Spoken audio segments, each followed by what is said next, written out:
안녕하세요. 오늘 밤 우리는 함께 아주 먼 곳으로 여행을 떠납니다.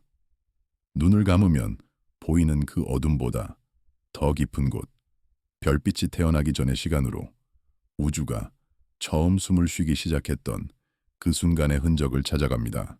이것은 상상의 이야기가 아닙니다. 수십 년에 걸쳐 축적된 관측 기록과 데이터, 그리고 수천 명의 연구자들이 조용히 쌓아 올린 증거의 기록입니다. 우주의 바깥에는 무엇이 있을까요? 어쩌면 이 질문 자체가 의미를 갖지 못할 수도 있습니다. 마치 북극의 북쪽에는 무엇이 있느냐고 묻는 것처럼. 하지만 그 질문이 왜 의미가 없는지를 이해하는 것, 그것이 바로 오늘 밤 우리가 함께 걸어갈 길입니다. 창문 너머로 보이는 밤하늘의 별들은 과거에서 온 빛입니다. 그 빛이 얼마나 오래 여행했는지에 따라 우리는 얼마나 먼 과거를 보고 있는지 알 수 있습니다. 그리고 충분히 멀리 바라보면 결국 빛이 더 이상 도착할 수 없는 경계에 다다릅니다. 그곳이 바로 우주의 지평선입니다. 벽이 아니라 시간이 만든 한계입니다. 그리고 그 너머에 대해 우리가 무엇을 말할 수 있는지, 무엇을 말해서는 안 되는지 천천히 살펴보겠습니다.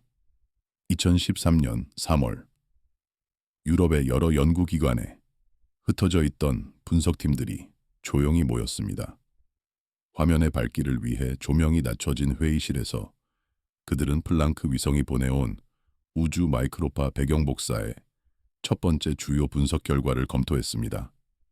모니터에는 전천 지도가 펼쳐져 있었습니다. 부드러운 색조의 변화, 희미한 얼룩무늬, 그리고 신중하게 제거된 전경 복사의 흔적들. 이것은 단순한 이미지가 아니었습니다. 측정 산물로서 다루어졌습니다. 보정 기록, 빔 모델, 오차 테이블이 기관들 사이를 조용히 오가며 수정되고 검증되었습니다. 플랑크 위성은 2009년에 발사되어 우주 마이크로파 배경 복사를 전례 없는 정밀도로 측정했습니다. 이 복사는 빅뱅 이후 약 38만 년이 지났을 때 우주가 처음으로 빛에 대해 투명해진 순간에 방출된 것입니다. 그 전까지 우주는 뜨거운 플라스마 상태였고 빛은 자유롭게 이동할 수 없었습니다. 물질과 복사가 끊임없이 상호작용하며 광자는 전제산란되어 직진하지 못했습니다. 하지만 우주가 팽창하고 냉각되면서 전자들이 원자핵과 결합하여 중성 원자를 형성하기 시작했습니다. 이 과정을 재결합이라고 부릅니다. 그리고 그 순간 빛은 처음으로 우주를 자유롭게 가로질러 여행할 수 있게 되었습니다. 그 빛이 바로 우리가 오늘날 관측하는 우주 마이크로파 배경 복사입니다. 38만 년 된 우주의 스냅샷이라고 할 수 있습니다. 물론 그 빛은 138억 년 동안 여행하면서 우주의 팽창에 의해 파장이 늘어났습니다. 처음에는 가시광선에 가까웠던 복사가 이제는 마이크로파 영역에 있습니다. 이것이 바로 마이크로파 배경이라는 이름의 유래입니다. 플랑크의 데이터는 이 배경 복사의 온도 변동을 측정했습니다. 평균 온도는 섭씨 영하 270.3도, 즉 약 2.7 켈빈입니다. 하지만 하늘의 서로 다른 방향에서 관측되는 온도에는 아주 작은 차이가 있습니다. 10만 분의 1 정도의 변동입니다. 이 미세한 온도 차이가 바로 초기 우주의 밀도 변동을 반영합니다. 밀도가 조금 높았던 곳은 온도가 조금 낮게, 밀도가 조금 낮았던 곳은 온도가 조금 높게 나타납니다. 이 패턴은 무작위가 아닙니다. 특정한 각도 크기에서 변동이 더 강하게 나타나는 규칙적인 구조를 가지고 있습니다. 이 구조를 분석하기 위해 과학자들은 각 파워 스펙트럼이라는 도구를 사용합니다. 하늘 전체의 온도 변동을 다양한 각도 크기별로 분해하여 각 크기에서 변동의 세기가 얼마나 되는지를 그래프로 나타낸 것입니다. 이 그래프에는 특징적인 본구리들이 나타납니다. 첫 번째 본구리, 두 번째 본구리, 세 번째 본구리, 각 봉구리의 위치와 높이는 우주의 근본적인 성질들에 의해 결정됩니다. 우주의 곡률, 물질의 밀도, 암흑 에너지의 양, 바리온과 암흑 물질의 비율. 이 봉구리들의 패턴을 정밀하게 측정함으로써 우주론자들은 우주 모형의 매개 변수들을 제약할 수 있습니다. 플랑크 이전에도 우주 마이크로파 배경 복사를 측정한 실험들이 있었습니다. 코비 위성은 1992년에 이 복사가 거의 완벽한 흑체 스펙트럼을 가지고 있음을 확인했고 온도 변동의 존재를 처음으로 검출했습니다. WMAP 위성은 2001년부터 2010년까지 운영되며 각 파워 스펙트럼의 봉구리들을 더 정밀하게 측정했습니다.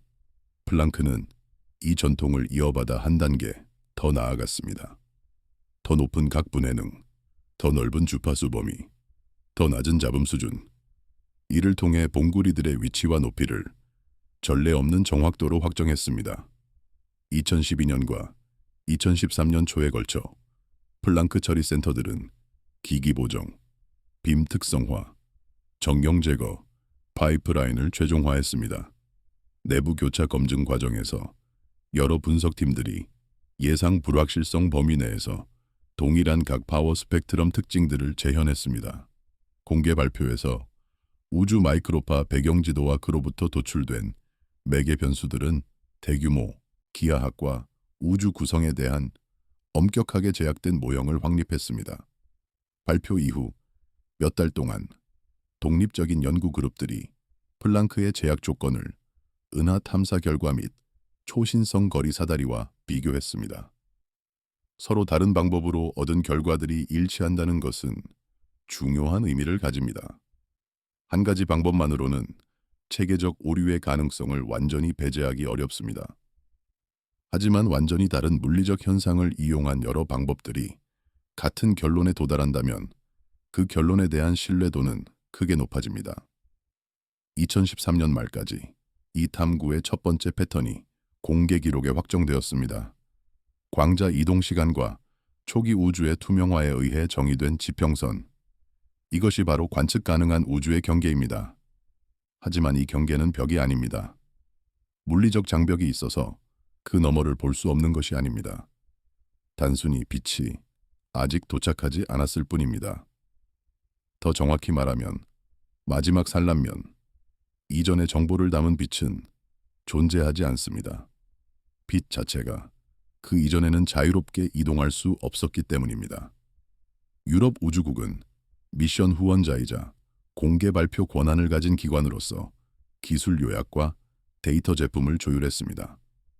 플랑크 컨소시엄의 분석팀들은 유럽 전역의 연구소들에 분산되어 있었고 중복성, 내부 복제, 공식 검토 초안을 통해 파이프라인을 검증했습니다.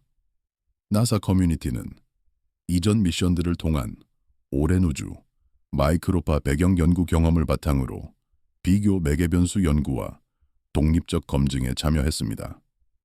동료 심사 저널과 아카이브 저장소는 제2의 검증층으로 기능하며 결과만큼이나 방법론을 보존했습니다. 각 역할이 중요한 이유는 지평선에 대한 주장이 절차적 신뢰성에 기반하기 때문입니다. 보정, 정형 제거, 그리고 팀들 간의 반복적 재현. 과학에서 주장은 단순히 누군가가 말했다고 해서 받아들여지지 않습니다. 그 주장을 뒷받침하는 데이터와 분석 방법이 다른 사람들에 의해 독립적으로 검증될 수 있어야 합니다. 플랑크 결과의 경우 이 검증 과정은 특히 엄격했습니다. 수년에 걸친 데이터 수집, 복잡한 보정 절차, 여러 팀에 의한 독립적 분석, 그리고 외부 데이터와의 비교. 이 부분은 탐구의 톤을 확립합니다. 우주 바깥이라는 질문은 상상력에서 먼저 접근하는 것이 아니라 한계의 규율에서 시작합니다. 데이터는 물리학과 시간에 의해 만들어진 경계를 보여줍니다. 공간의 가장자리에 의한 것이 아닙니다. 측정된 지도는 우주론이 미지의 것을 어떻게 다루는지에 대한 조용한 예가 됩니다.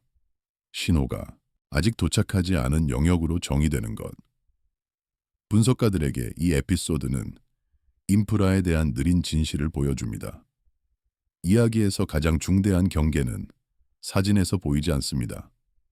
그것은 보관된 처리 로그, 기기 모델, 그리고 데이터가 지지하는 것 이상을 주장하지 않으려는 거부에서 보입니다. 많은 관측자들에게 첫 번째, 지평선은 거리가 아닌 인내로부터 만들어집니다. 매개 변수 모형이 안정화되면서 연구팀들은 다른 형태의 더 오래된 빛으로 시선을 돌렸습니다. 우주 마이크로파 배경 복사는 우주가 38만 년 되었을 때의 모습을 보여줍니다. 하지만 그 이후에 우주 역사를 재구성하려면 더 최근에 방출된 빛을 관측해야 합니다. 은하들에서 오는 빛입니다. 그리고 은하들까지의 거리를 측정하려면 적색 편의를 이해해야 합니다. 1995년 12월 천문학자들은 첫 번째 허블 딥필드를 공개했습니다. 이것은 망원경이 지구 궤도를 도는 동안 촬영한 장시간 노출 이미지들을 조합하여 만들어졌습니다. 이미지는 점점 선명해졌습니다. 맨눈에는 아무것도 보이지 않던 하늘의 어두운 조각이 먼 은하들로 가득 찬 밀집된 장부로 분해되었습니다. 이 관측은 화려한 발표로 프레이밍되지 않았습니다. 노출 시간, 기기 설정, 데이터 축소 단계로 기록되었습니다. 허블 딥필드가 선택한 영역은 북두칠성 근처의 아주 작은 하늘 조각이었습니다. 보름달 직경의 약 10분의 1 정도 되는 크기입니다. 이 영역은 의도적으로 선택되었습니다. 우리 은하의 별들이 거의 없고 정영의 방해가 최소화되는 곳. 허블 우주 망원경은 2015년 12월 18일부터 28일까지 약 열흘 동안 이 영역을 관측했습니다.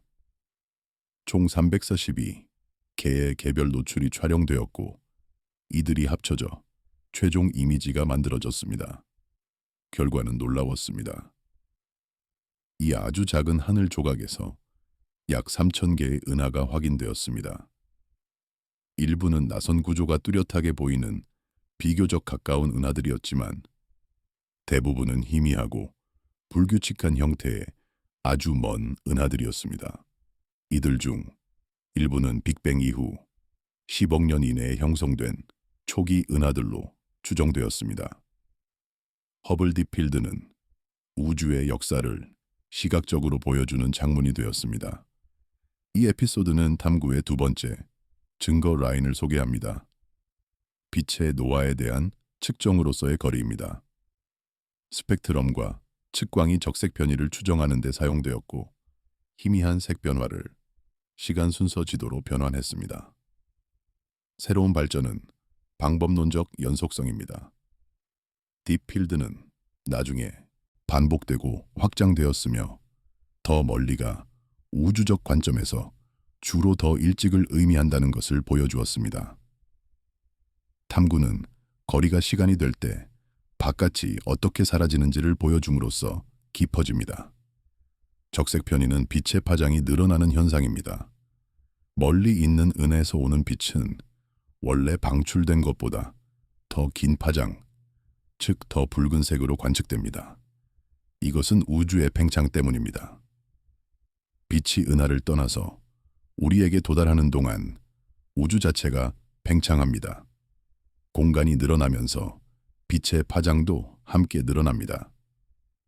적색 편의가 클수록 빛이 더 오래 여행했다는 것을 의미하고 따라서 그 은하가 더 멀리 있다는 것을 의미합니다.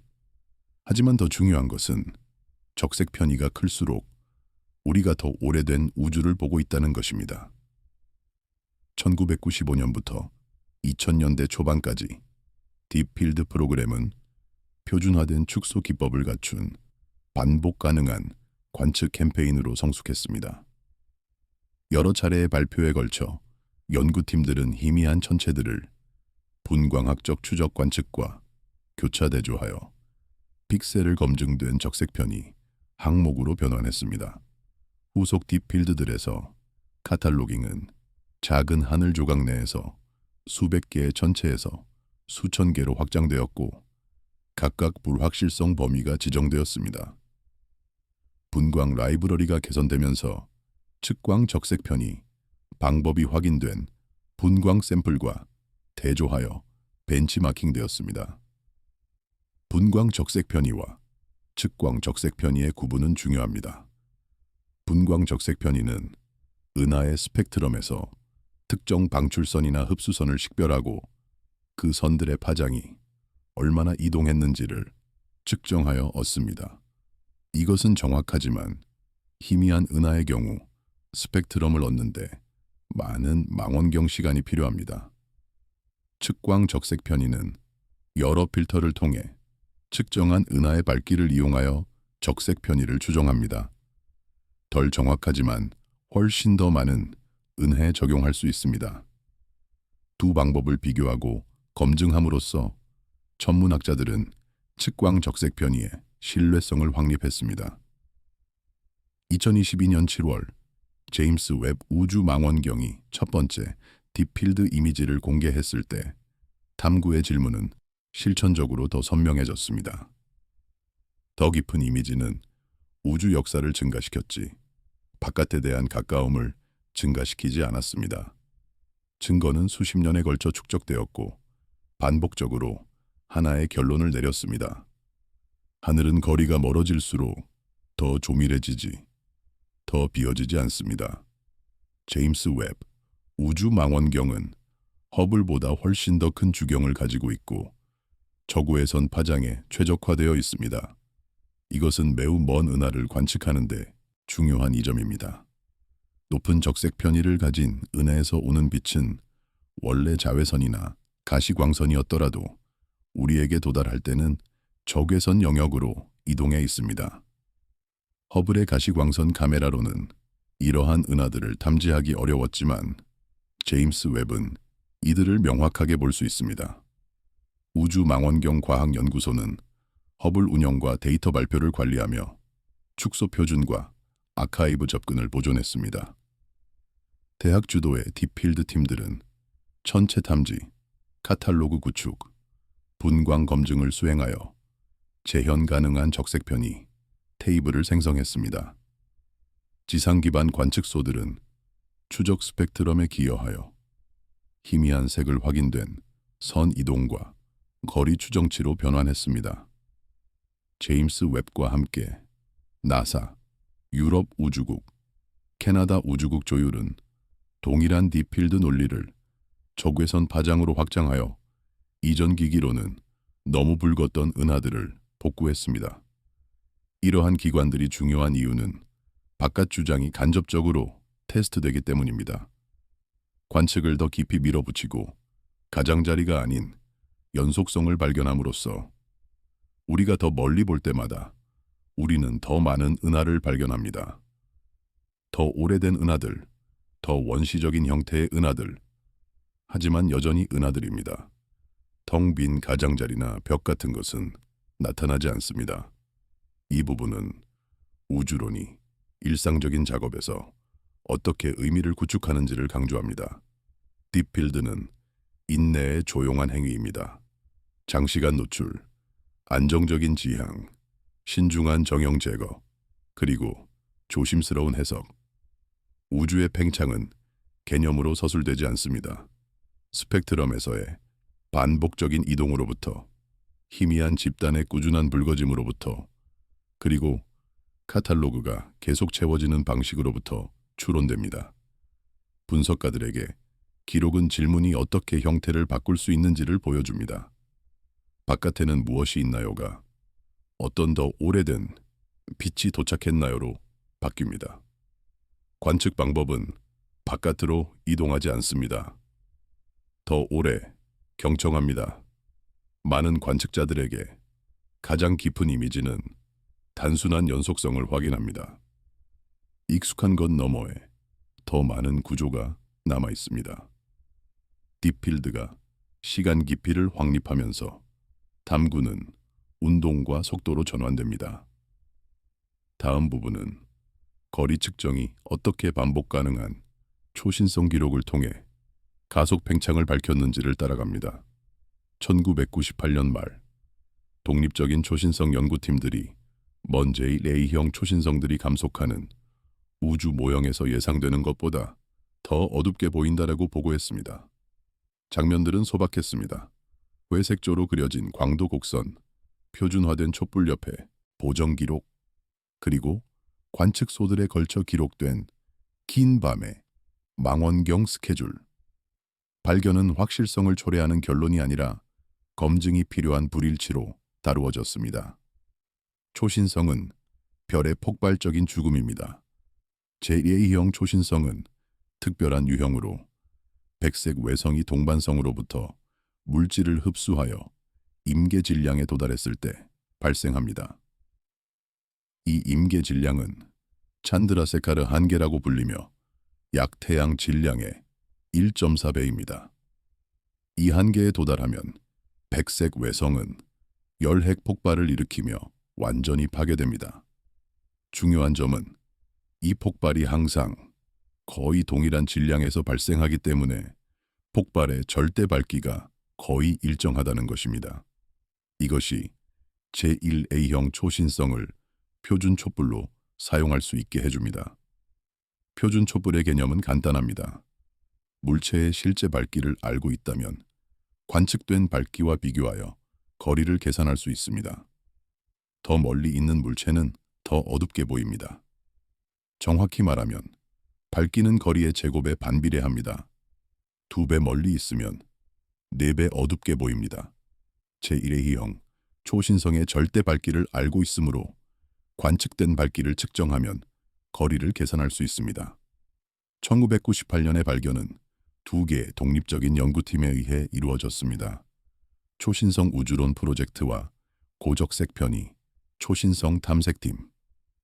두 팀 모두 먼 은하에서 제1A형 초신성을 찾아 관측하고 있었습니다. 그들이 발견한 것은 예상과 달랐습니다. 감속하는 우주에서는 과거의 우주가 더 빠르게 팽창했으므로 먼 초신성들이 특정 밝기로 보여야 했습니다. 하지만 관측된 초신성들은 그보다 더 어두웠습니다. 이것은 그들이 예상보다 더 멀리 있다는 것을 의미했습니다.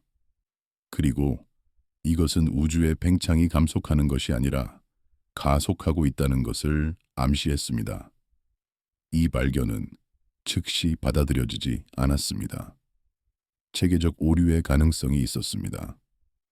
먼 초신성들이 더 어둡게 보이는 다른 이유가 있을 수 있었습니다. 예를 들어 먼 은하들 사이의 먼지가 빛을 흡수했을 수 있습니다. 또는 초기 우주의 초신성들이 오늘날의 초신성들과 본질적으로 다를 수 있습니다. 이러한 가능성들을 배제하는 데 수년이 걸렸습니다. 1998년부터 2000년대 초반까지 초신성 데이터 세트가 확장되고 개선된 보정 및 소광 모형으로 재처리 되었습니다. 여러 탐사에서 정량화된 불확실성 내에서 가속 팽창 역사를 지지하는 일관된 거리 적색 편이 추세를 생산했습니다. 동시에 초기 대규모 구조 측정이 물질 밀도와 공률을 제약함으로써 추론을 강화했습니다. 바리온 음향 진동 측정이 성숙하면서 두 번째 표준 자가 초신성 거리 사다리의 대략적인 형태를 지지했습니다. 바리온 음향 진동은 초기 우주의 음파가 남긴 흔적입니다. 빅뱅 이후 물질과 복사가 결합되어 있던 시기에 밀도 변동이 음파로 전파되었습니다. 재결합 시점에 이 음파가 동결되면서 특정 크기의 밀도 패턴이 남게 되었습니다. 이 패턴은 오늘날 은하들의 분포에서도 관측됩니다. 특정 거리만큼 떨어진 은하쌍이 통계적으로 약간 더 많습니다. 이 특징적인 거리를 표준자로 사용하여 우주의 팽창 역사를 측정할 수 있습니다. 시간이 지나면서 결합 분석이 독립적인 측정 방법들 간의 일치를 요구함으로써 그럴듯한 대안들을 줄였습니다. 2010년대 중반까지 가속은 단일 데이터 세트가 아닌 여러 관측 채널에 의해 지지되는 모형 제약으로 다루어졌습니다. 이것이 과학적 합의가 형성되는 방식입니다.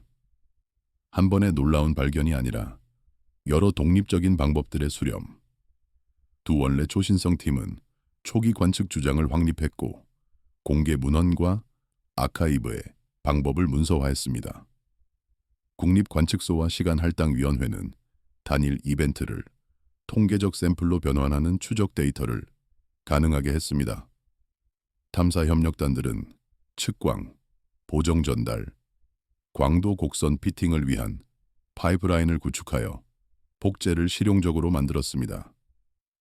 우주론 작업 그룹들은 초신성, 바리온 음향 진동, 우주 마이크로파, 배경 제약을 통합하여 측정 체계 간의 일관성을 테스트했습니다.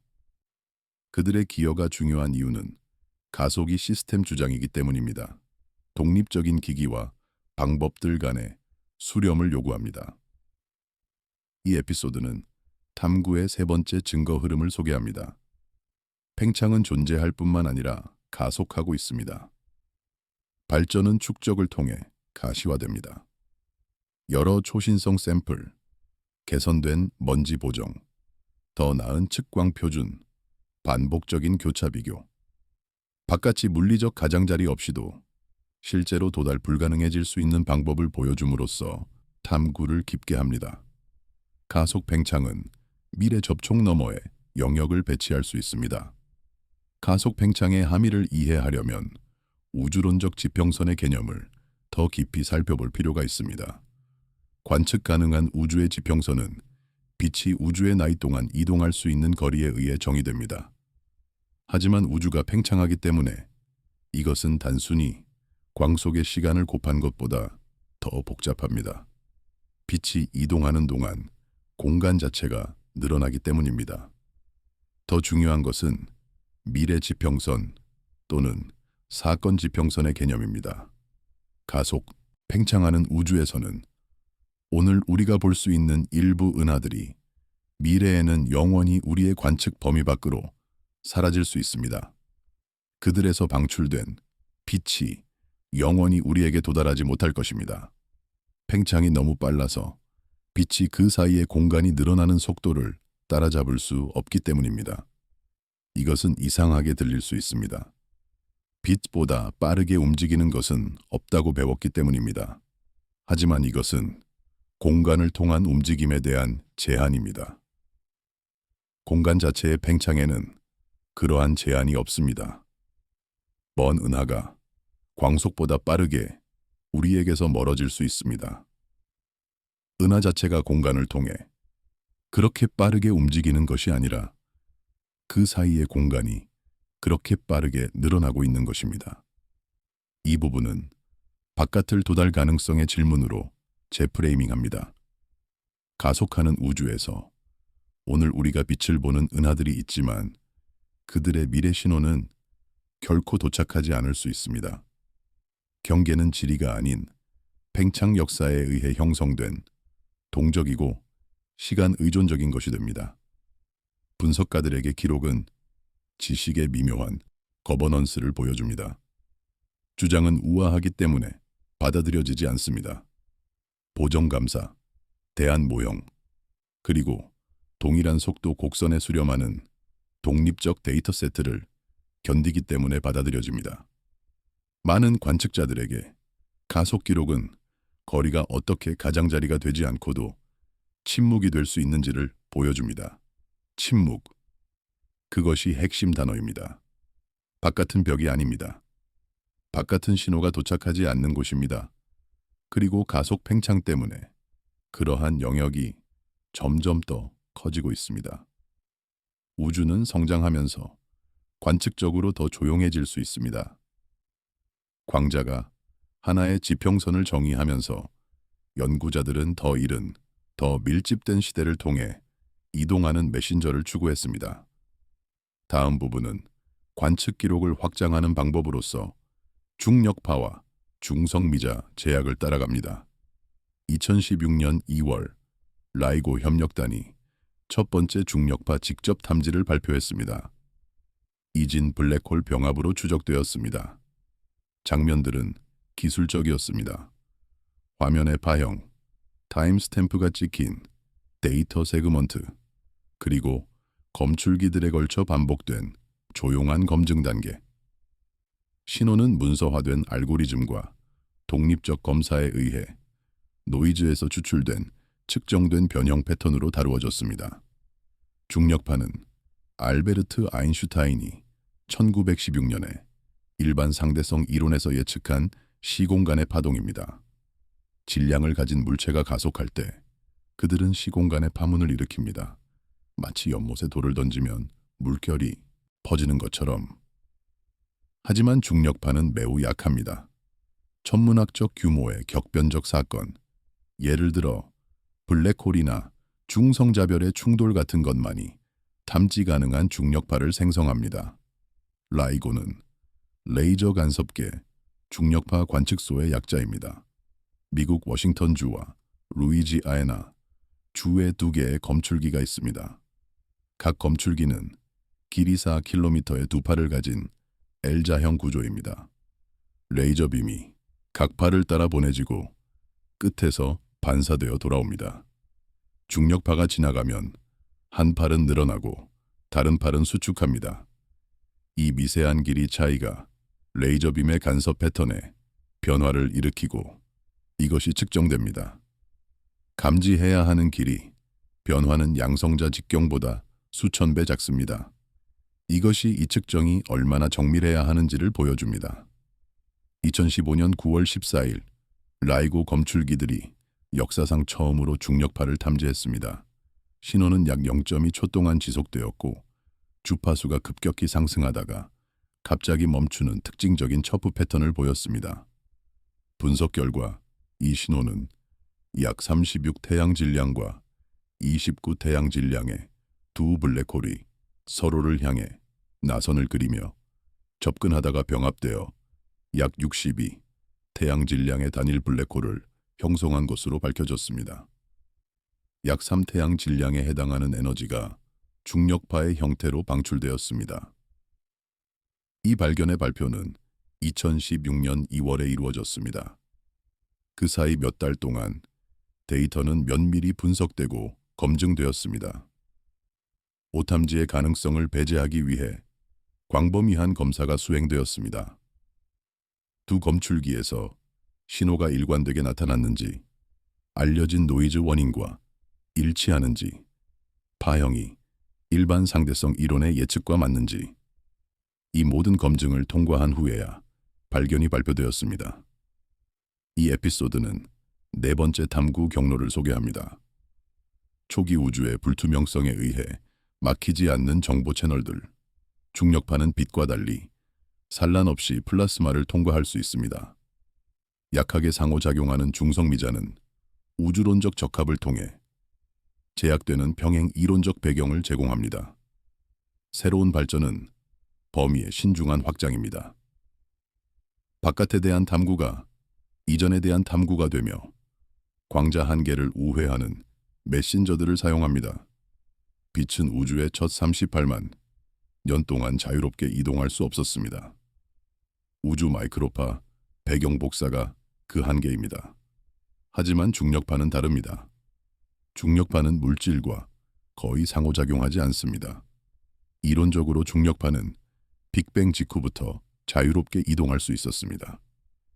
만약 충분히 민감한 검출기를 만들 수 있다면 우리는 우주 마이크로파 배경 복사보다 훨씬 더 이른 시기의 정보를 담은 중력파를 탐지할 수 있을 것입니다. 원시 중력파는 인플레이션 시기에 생성되었을 것으로 예측됩니다. 인플레이션은 빅뱅 직후 극히 짧은 시간 동안 우주가 기하급수적으로 팽창한 시기를 말합니다. 이 급격한 팽창이 양자 요동을 증폭시켜 중력파를 생성했을 것입니다. 이 원시 중력파의 흔적은 우주 마이크로파 배경 복사의 편광 패턴에서 찾을 수 있을 것으로 기대됩니다. 비모드 편광이라고 불리는 특정 패턴이 원시 중력파의 서명입니다. 2015년부터 2017년까지 여러 중력파 탐지가 별개의 관측 기간에 걸쳐 반복성과 검출기 신뢰성을 확립했습니다. 2017년 8월 중성자별 병합이 다중 메신저 추적 관측을 생산했고 중력파 타이밍을 전자기파 관측과 정렬시켰습니다. 중성자별 병합은 특별한 사건이었습니다. 블랙홀 병합과 달리 중성자별 병합은 중력파뿐만 아니라 전자기파도 방출합니다. 라이고와 비르고가 중력파를 탐지한 후 전 세계의 망원경들이 그 신호가 온 방향을 관측했습니다. 감마선, X선, 자외선, 가시광선, 적외선, 전파에 이르기까지 전 스펙트럼에서 대응 천체가 발견되었습니다. 이것은 천문학의 새로운 시대를 열었습니다. 다중, 메신저, 천문학, 우주 마이크로파, 배경 편광 실험들은 신중한 정형 모델링을 통해 원시 중력파 서명에 대한 한계를 계속 개선했습니다. 우주론적 매개변수 적합은 구조 성장과 배경 복사 서명에 대한 효과를 통해 중성미자 기여를 제약했습니다.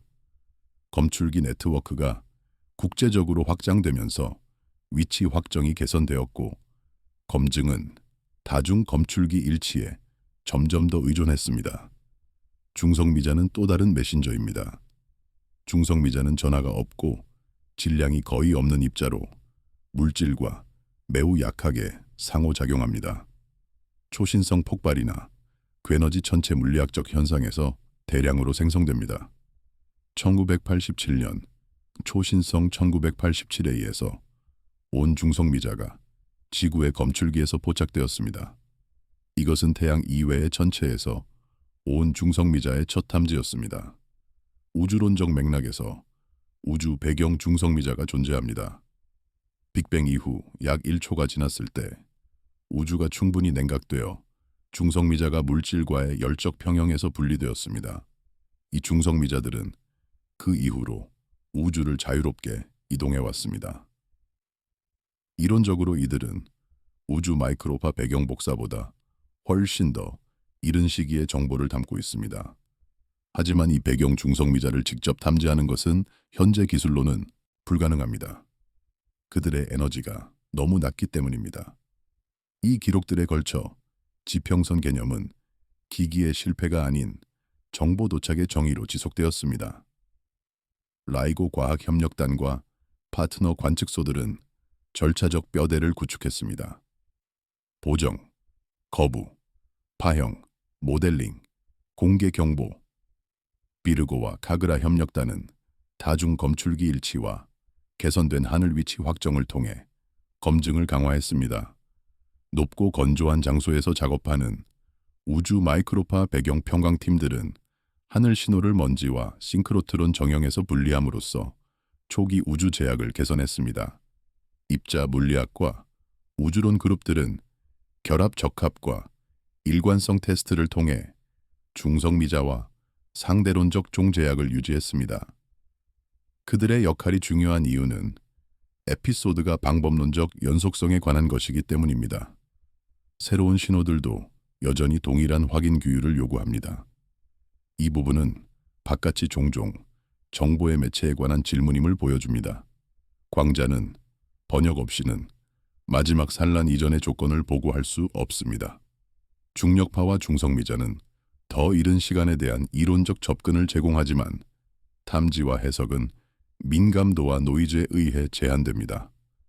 분석가들에게 더 깊은 시스템은 제도적입니다.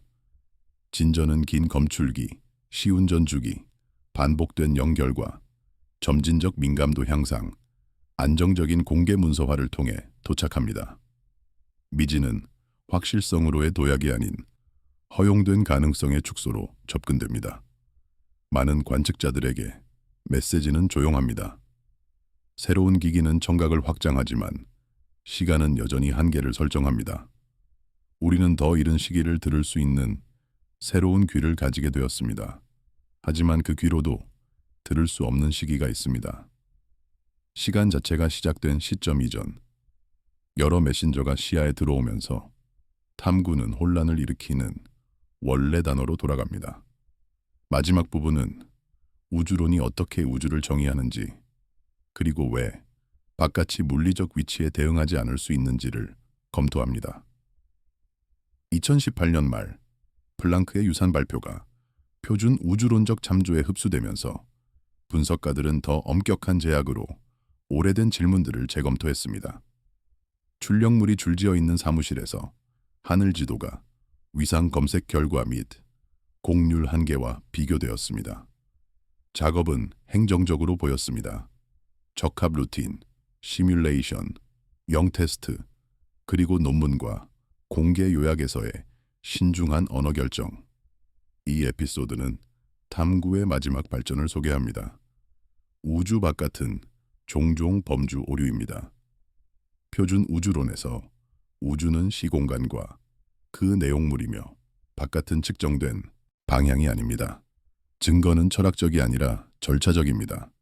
곡률 제약, 위상 검색, 인플레이션 매개 변수 한계, 그리고 데이터 세트들에 걸쳐 일관된 지평선 정의.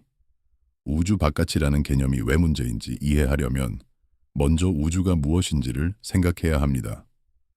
물리학에서 우주는 단순히 모든 것입니다.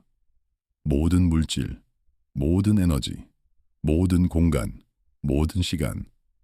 바깥을 묻는 것은 모든 것, 바깥을 묻는 것입니다. 정의상 모든 것 바깥에는 아무것도 없습니다. 하지만 이것은 단순히 정의의 문제가 아닙니다.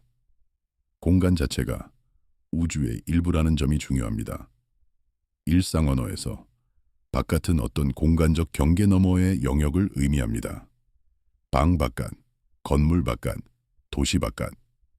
하지만 우주의 경우 바깥에는 공간이 없습니다. 우주가 끝나는 곳에서 공간도 끝나기 때문입니다. 북극의 북쪽에는 무엇이 있느냐는 비유가 유용합니다. 지구 표면에서 북쪽으로 계속 가면 결국 북극에 도달합니다. 거기서 더 북쪽으로 가려고 하면 어떻게 될까요? 할 수 없습니다. 북극은 북쪽의 끝이 아닙니다. 북극에서는 모든 방향이 남쪽입니다. 북극의 북쪽이라는 질문은 의미가 없습니다. 비슷하게 우주 바깥이라는 질문도 의미가 없을 수 있습니다. 물론 지구 표면은 3차원 공간에 내장된 2차원 표면입니다. 지구 표면 바깥에는 확실히 무언가가 있습니다. 대기, 우주 공간, 다른 천체들. 하지만 우주의 경우 우리가 아는 한 그것이 내장된 더 높은 차원의 공간은 없습니다. 우주는 그 자체로 존재합니다. 위상 검색은 하늘이 작고 감싸진 공간, 기하학과 일치하는 반복 패턴을 포함하는지 조사했습니다. 위상학은 공간의 전체적인 모양과 연결성에 관한 수학입니다. 예를 들어 도넛 모양의 우주에서는 한 방향으로 충분히 멀리 가면 원래 위치로 돌아올 것입니다. 이러한 우주에서는 우주 마이크로파 배경 복사에서 반복되는 패턴이 나타날 것입니다. 같은 영역을 다른 방향에서 여러 번 보게 되기 때문입니다. 지금까지의 검색에서는 그러한 패턴이 발견되지 않았습니다. 이것은 우주가 감싸지지 않았거나 감싸져 있더라도 그 크기가 관측 가능한 우주보다 훨씬 크다는 것을 시사합니다. 어느 쪽이든 위상학적 경계는 관측 가능한 우주 내에서 탐지되지 않았습니다. 곡률 한계는 관측 가능한 영역 내에서 거의 평평한 기하학을 일관되게 지지했고 강한 곡률 시나리오를 제안했습니다. 곡률은 공간의 기하학이 유클리드 기하학에서 얼마나 벗어나는지를 측정합니다. 양의 곡률을 가진 우주는 구의 표면처럼 닫혀 있고 유한합니다. 음의 곡률을 가진 우주는 안장처럼 열려 있고 무한합니다. 곡률이 영긴 우주는 평평하고 열려 있고 무한합니다.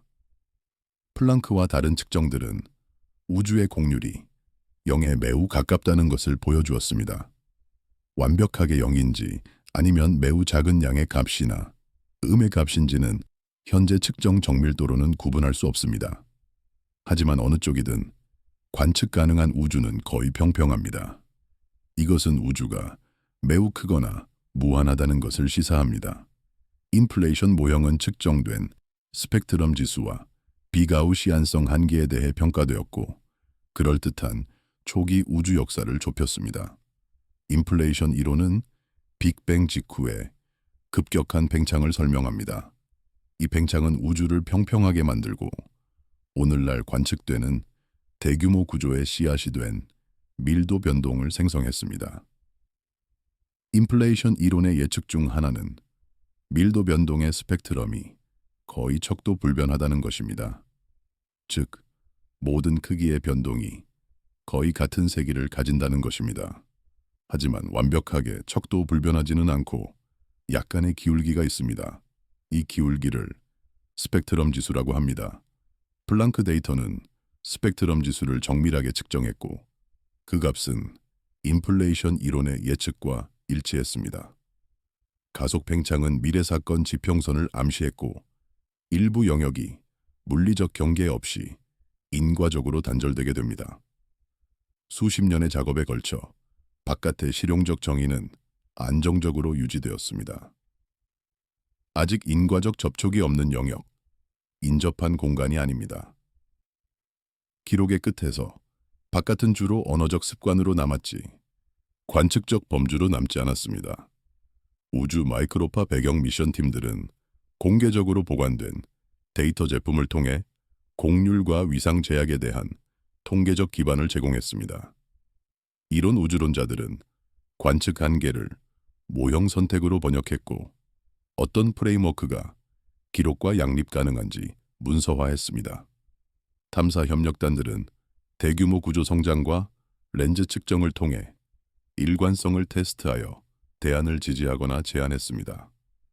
주요 기관의 과학 커뮤니케이션 사무실은 지평선이 벽이 아니라 정보의 한계임을 종종 명확히 하며 공개 문구를 형성했습니다. 이러한 역할들이 중요한 이유는 에피소드가 기관들이 어떻게 과다 주장을 방지하는지에 관한 것이기 때문이며 답을 요구하는 대중의 압력에서도 과학은 무엇을 모르는지에 대해서도 정직해야 합니다. 바깥에 대한 질문에 대해 정직한 답은 우리가 모른다가 아닙니다. 정직한 답은 그 질문이 현재 형태로는 과학적으로 의미가 없을 수 있다는 것입니다.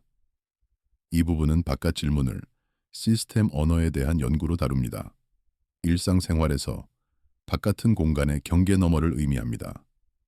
우주론에서 경계는 종종 시간과 인과에 있으며 신호 이동과 팽창에 의해 정의됩니다. 규율은 호기심을 무시하는 것이 아니라 측정 가능한 형태로 번역하는 것입니다. 분석가들에게 아카이브는 과학이 접근할 수 없는 것을 어떻게 다루는지를 보여줍니다. 미즈는 신중한 레이블을 부여받습니다. 지평선, 인과적 단절, 측정되지 않은 영역, 모형 외삽. 각 레이블은 증거 없는 확실성에 대한 가드레일입니다. 많은 관측자들에게 마지막 교훈은 절차적입니다. 우주는 방처럼 둘러싸여 있지 않습니다. 바깥을 찾으려 한다면 당신은 방향을 잘못 찾고 있는 것입니다. 바깥은 장소가 아닙니다. 바깥은 개념적 혼란입니다. 하지만 그렇다면 왜 이 질문이 그토록 자연스럽게 떠오를까요? 우리의 일상 경험이 그렇게 형성되어 있기 때문입니다. 우리가 사는 세상에서 모든 것에는 바깥이 있습니다. 집 바깥에는 거리가 있고 도시 바깥에는 시골이 있고 지구 바깥에는 우주 공간이 있습니다. 이 경험이 우리의 직관을 형성합니다. 모든 것에는 바깥이 있어야 한다고. 하지만 우주는 우리의 직관이 적용되지 않는 영역입니다. 양자역학이 원자 수준에서 우리의 직관을 위반하는 것처럼 우주론도 가장 큰 규모에서 우리의 직관을 위반합니다. 바깥이 없다는 것은 이해하기 어렵습니다.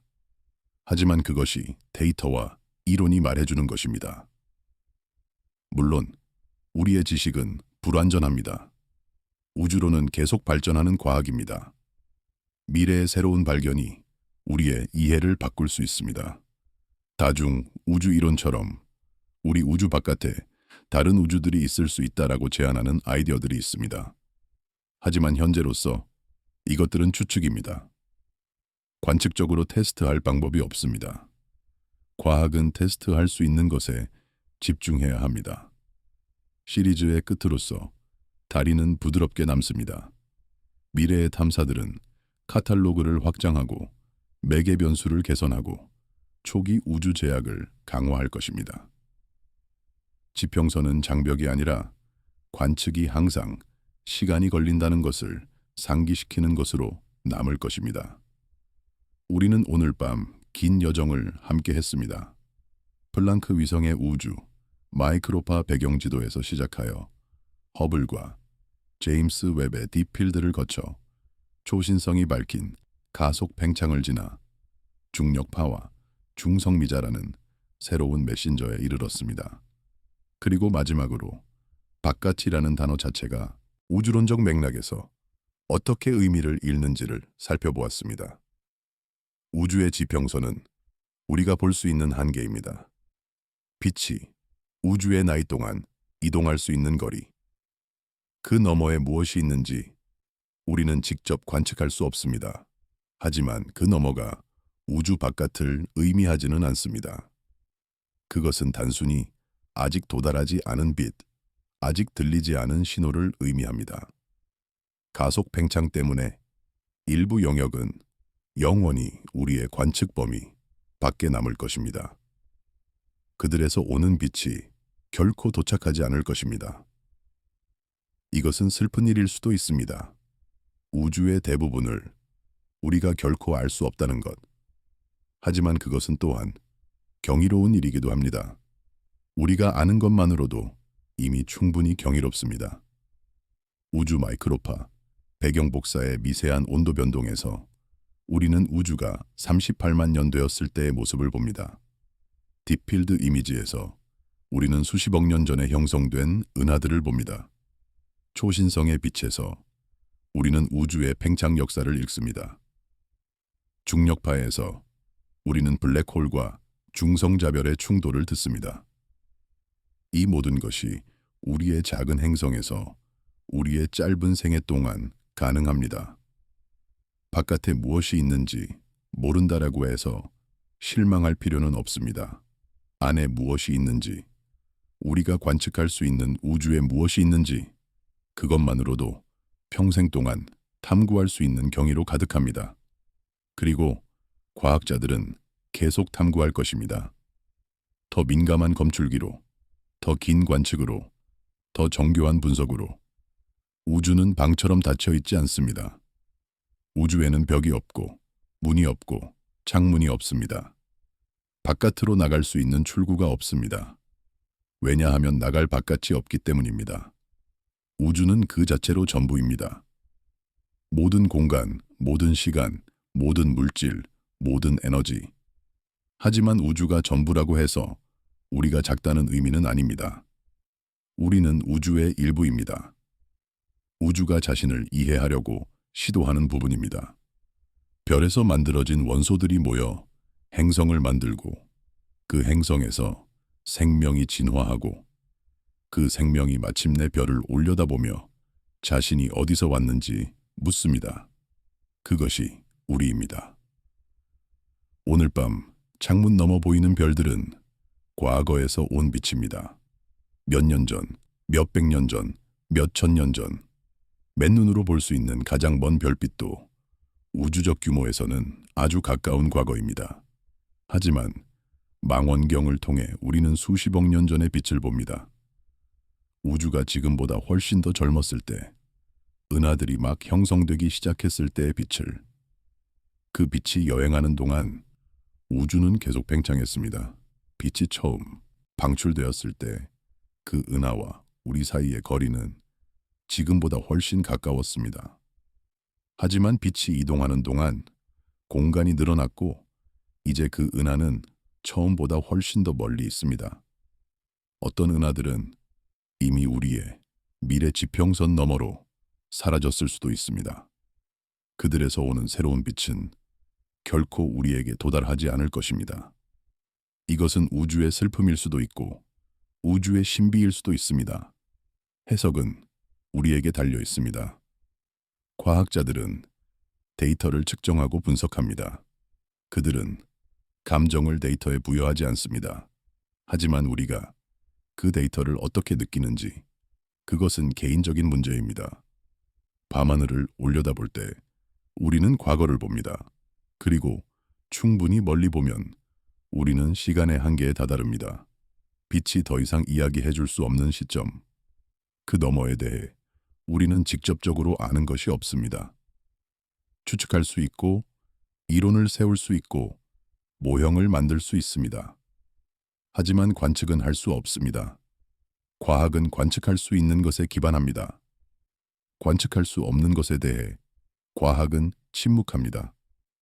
이것은 과학의 약점이 아니라 강점입니다.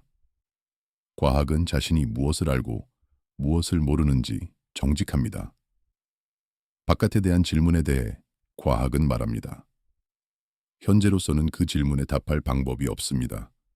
어쩌면 그 질문 자체가 의미가 없을 수도 있습니다.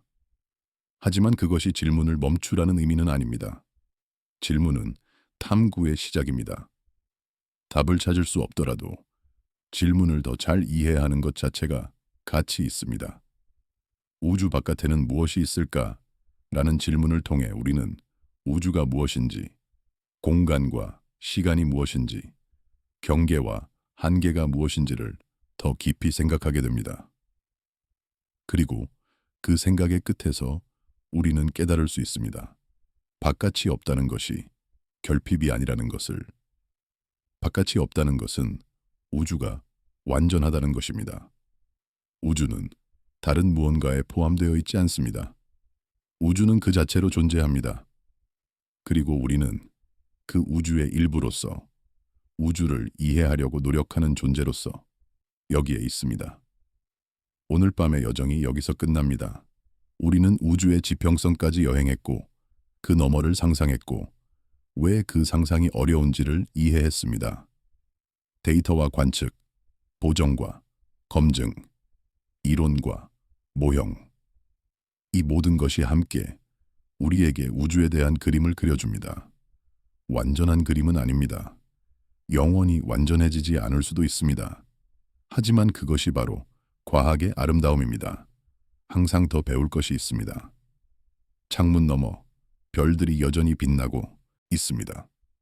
수백만 년, 수억 년, 수십억 년 전에 떠난 빛이 지금 여기에 도착하고 있습니다. 그 빛은 과거의 메시지입니다. 우리가 읽을 수 있는 메시지. 그리고 우리는 계속 읽을 것입니다. 더 멀리, 더 깊이, 더 오래 전의 메시지를. 미래의 탐사들이 우리의 지식을 확장할 것입니다. 새로운 망원경, 새로운 검출기, 새로운 방법들. 지금 우리가 상상하지 못하는 발견들이 기다리고 있을 수 있습니다. 하지만 한 가지는 변하지 않을 것입니다. 관측의 한계.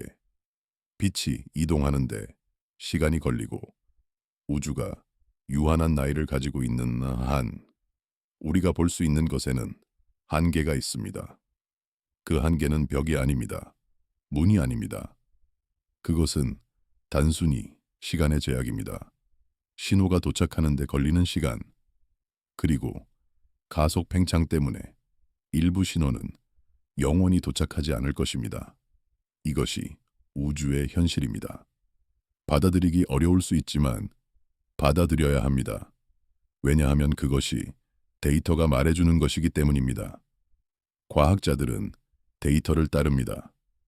데이터가 직관에 반하더라도, 데이터가 불편하더라도, 우주 바깥에 무엇이 있는지에 대한 질문에 대해 데이터는 말합니다. 그 질문은 현재 형태로는 답할 수 없습니다. 어쩌면 질문을 재구성해야 할 수도 있습니다.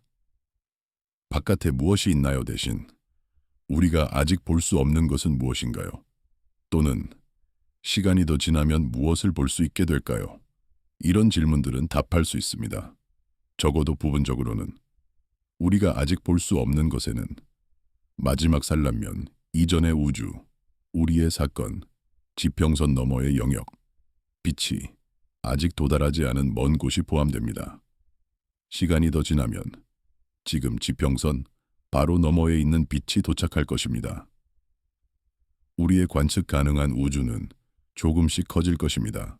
하지만 가속 팽창 때문에 그 성장은 결국 멈출 것입니다. 어떤 영역은 영원히 닿을 수 없게 될 것입니다.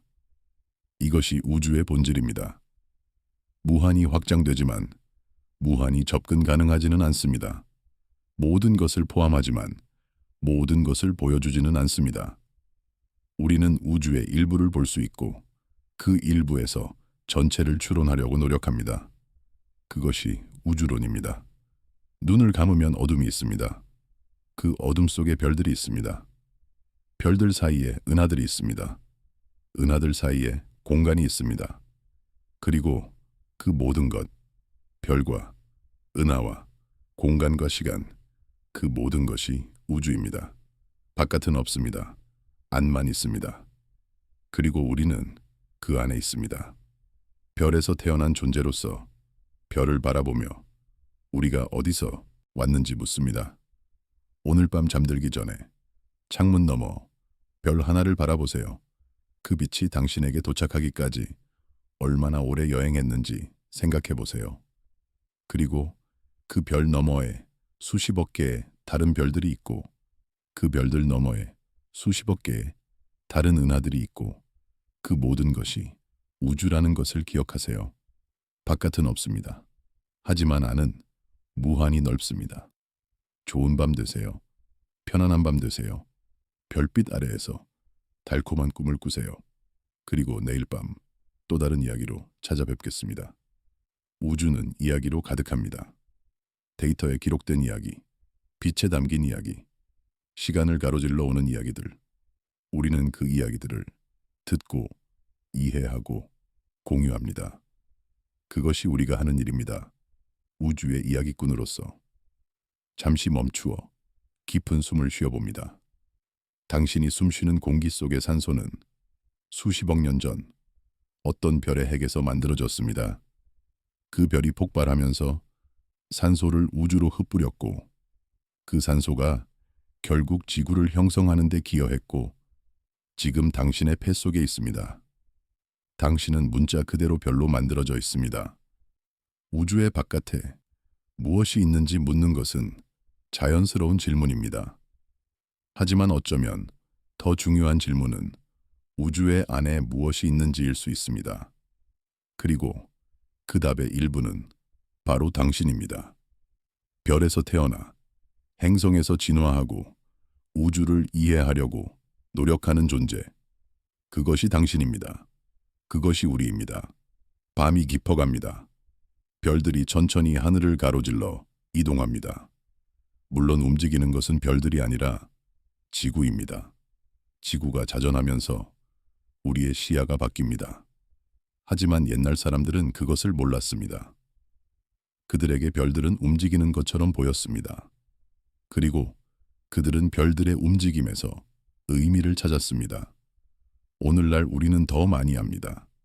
지구가 태양 주위를 돌고 태양이 은하 중심 주위를 돌고 은하가 다른 은하들과 함께 움직인다는 것을 우리는 우주의 규모와 구조를 측정할 수 있습니다. 우주의 나이와 팽창률을 계산할 수 있습니다. 하지만 여전히 모르는 것이 있습니다. 암흑 물질이 무엇인지, 암흑 에너지가 무엇인지, 빅뱅 이전에 무엇이 있었는지, 이런 질문들이 우주론자들을 밤새 깨어 있게 합니다. 데이터를 분석하고 모형을 테스트하고 새로운 관측을 계획합니다. 과학은 끝나지 않는 탐구입니다. 하나의 답이 10개의 새로운 질문을 낳습니다. 그리고 그것이 좋은 것입니다. 모든 것을 안다면 더 이상 배울 것이 없을 테니까요. 우주 바깥에 무엇이 있는지에 대한 질문도 마찬가지입니다.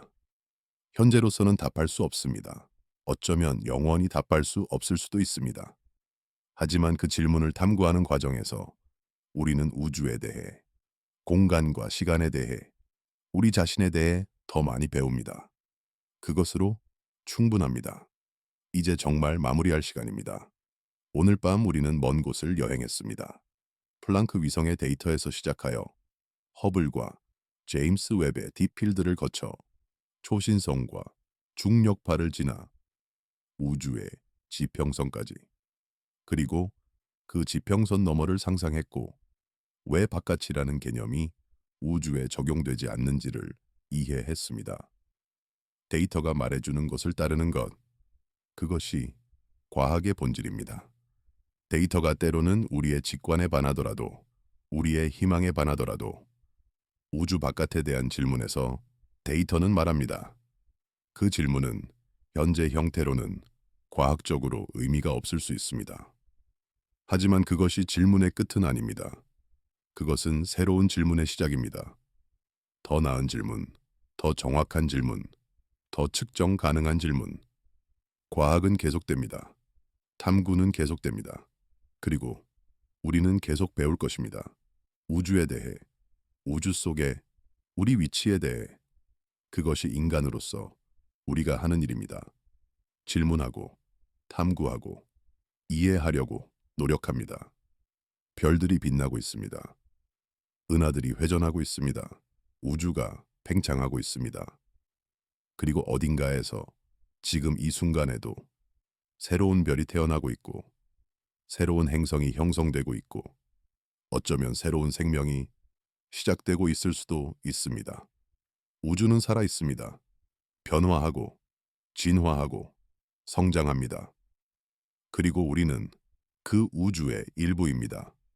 바깥에서 우주를 바라보는 존재가 아니라 안에서 우주를 경험하는 존재입니다. 그것이 우리의 특권입니다. 그것이 우리의 책임입니다. 우주를 이해하고, 보호하고, 다음 세대에 전달하는 것. 좋은 밤 되세요. 편안히 주무세요. 별빛이 당신의 꿈을 밝혀주기를. 그리고 내일 또 다른 하루가 시작되면 하늘을 올려다보세요. 그 하늘 너머에 무엇이 있는지 궁금해하세요. 답을 찾지 못하더라도 괜찮습니다. 질문 자체가 가치 있습니다. 우주는 비밀로 가득합니다. 그 비밀들이 하나씩 밝혀지고 있습니다. 천천히, 조심스럽게, 데이터를 따라. 그리고 어떤 비밀들은 영원히 비밀로 남을 수도 있습니다. 그것도 괜찮습니다. 모든 것을 알 필요는 없습니다. 알고자 하는 열망만 있으면 됩니다. 이제 눈을 감으세요. 깊이 숨을 쉬세요.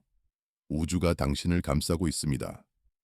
별에서 만들어진 원소들이 당신의 몸을 구성하고, 빅뱅에서 시작된 에너지가 당신의 세포를 움직입니다. 당신은 우주이고 우주는 당신입니다. 바깥과 안의 구분이 없습니다. 모든 것이 연결되어 있습니다. 편안한 밤 되세요. 달콤한 꿈을 꾸세요. 그리고 언젠가 다시 만나요. 우주의 또 다른 이야기와 함께. 안녕히 주무세요. 이렇게 우리의 탐구가 마무리됩니다. 우주 바깥에는 무엇이 있을까? 라는 질문으로 시작했지만 그 질문이 왜 현재 형태로는 답하기 어려운지를 이해하는 것으로 끝납니다. 과학은 질문을 던지고 데이터를 수집하고 분석하고 결론을 내립니다.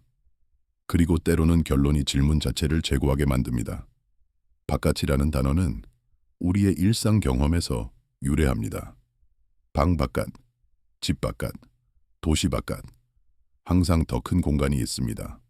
하지만 우주의 경우 그 논리가 적용되지 않습니다. 우주는 모든 공간을 포함합니다. 바깥에는 공간이 없습니다. 이것은 직관에 반하지만 데이터가 지지하는 결론입니다. 물론 미래의 새로운 발견이 이 이해를 바꿀 수 있습니다. 다중 우주 이론이 검증될 수도 있습니다. 우리 우주 바깥에 다른 우주들이 있을 수 있습니다. 하지만 현재로서 이것은 추측입니다. 관측적 증거가 없습니다. 과학은 증거에 기반해야 합니다. 그래서 우리는 기다립니다. 더 많은 데이터를 수집하고, 더 정밀한 측정을 하고, 더 나은 이론을 개발합니다. 과학의 진보는 느리지만 확실합니다. 한 세대가 질문을 던지고, 다음 세대가 답을 찾고, 그 다음 세대가 새로운 질문을 던집니다. 이것이 과학의 역사입니다. 우주 바깥에 대한 질문도 마찬가지입니다. 오늘 우리는 답을 가지고 있지 않습니다. 어쩌면 내일도, 100년 후에도 답을 가지고 있지 않을 수 있습니다. 하지만 질문을 던지는 것 자체가 가치 있습니다. 질문은 탐구를 촉발하고, 탐구는 지식을 낳고, 지식은 더 나은 질문을 가능하게 합니다. 밤하늘의 별들은 수십억 년 전에 떠난 빛입니다. 그 빛은 과거에서 온 메시지입니다. 우리가 읽을 수 있는 메시지, 하지만 읽을 수 없는 메시지도 있습니다. 아직 도착하지 않은 빛, 영원히 도착하지 않을 빛, 그것이 우주의 지평선입니다. 정보의 한계, 시간의 제약, 이것을 받아들이는 것이 성숙한 과학입니다. 모든 것을 알 수 없다는 것을 인정하고 알 수 있는 것에 집중하는 것. 우주 바깥에 무엇이 있는지 알 수 없다면 우주 안에 무엇이 있는지를 더 잘 이해하려고 노력합니다. 그것으로 충분합니다. 그것 이상으로 충분합니다. 별빛 아래에서 잠드는 것은 우주의 품에서 잠드는 것과 같습니다. 우리는 우주 안에 있습니다. 우주의 일부입니다. 별에서 태어난 원소들로 만들어진 존재입니다. 바깥을 찾을 필요가 없습니다. 안에서 충분히 경이로운 것들이 있습니다. 오늘 밤의 여정이 끝났습니다. 하지만 우주의 여정은 계속됩니다. 팽창하고 진화하고 새로운 별을 낳고 오래된 별을 잃습니다. 그리고 우리는 그 여정의 일부입니다. 잠시 동안이지만 의미 있는 일부입니다. 편안히 주무세요. 좋은 꿈 꾸세요. 그리고 내일 하늘을 올려다보세요. 우주가 거기에 있습니다. 항상 그랬듯이, 항상 그럴 것처럼 당신을 기다리며 안녕히 주무세요.